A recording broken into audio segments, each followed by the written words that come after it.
I'd like to talk about the why and the when of referencing as opposed to the how to do referencing. Of course, how to do referencing is really, really important. It's important we get that right. It's important that we're consistent and thorough in the way that we undertake referencing in any assignments, especially the dissertation. But if we think about the why and when of referencing, I think it's really interesting because we sometimes neglect that in favour of just obsessing about the technical how-to. And it really cuts to the heart of what academic writing and being academic is all about, I think, if we think in terms of, well, the why being, well, it's fulfilling a certain purpose. It should be fulfilling a purpose. And that purpose is building our argument. It is about building our argument based on the careful consideration of the existing knowledge that's out there in various publications of one type or another.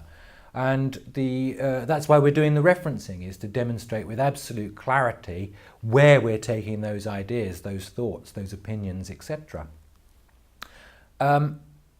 Relating to this, I think it's very important that we need to have and to develop and evolve over time a clear sense of structure to our work. And obviously that's a bit more complicated with dissertations because there's the kind of microstructure, if you like, of the various sections of a dissertation, and then there's the structure overall to consider. But as we develop our reading, as we progress our reading and learn more and more about the topic, and crucially, as we're mindful of all the different, teasing out all the different arguments, we're able to locate the differences of opinion, different theories, etc., where it's appropriate, we'd be able to bring those in and use this source evidence, properly referenced, to build our argument. That's the crucial thing.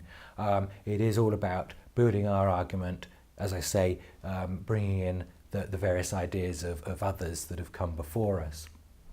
To that end, with a clear sense of structure that we develop over time, it will change as we acquire more evidence, but to that end, if we're bringing in any information in our words, in their words, where something's really nice and quotable, or in a kind of combination of flitting in and out of quotation, bit of our words, bit of their words when we can't beat it. The idea is, and we've got to keep this in the back of our mind, that we are trying to build argument, and that we're trying to build, crucially, our argument using the idea of others, as I say.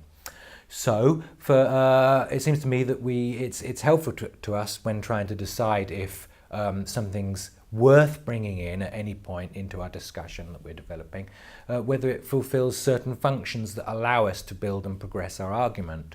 I've got 6 suggestions for you in terms of things that any source evidence might be doing in order to justify bringing it in at any point. But underpinning all 6 of these is this idea of building and progressing argument. This list of 6 isn't intended to be exhaustive. In fact, there are several other questions you might ask, but this covers a lot of the bases. Point number 1, does this information provide useful background info to allow me to introduce the point that I want to make? If so, bring that material in, our words or theirs, and get the reference in. Point number 2, does that information allow me to present an argument, explanation or view? If it does, then we can usefully bring it in, get the reference in, etc., etc. Point number 3, perhaps it allows me to reinforce or illustrate a point that I've made, that I've already presented, to elaborate, if you like. Then fair enough, we'll get the reference into the source, we'll bring that in. Point number 4, does it allow me to challenge or limit a point I've presented? Because that's what the subtlety of academic argument is about, recognizing the limitations, or introducing a point and then challenging it directly. That's a useful reason to bring in the evidence. And point number 5, does it allow me to form a connection between different points? Maybe the point that I want to move on to in the next part of my discussion, or maybe referring back to something I've mentioned already. Finally, point number 6, does it simply help me to wrap up my discussion? So progressing argument in that way to its logical conclusion. Those 6 examples are all damn good reasons for bringing in evidence at that point and getting the reference in.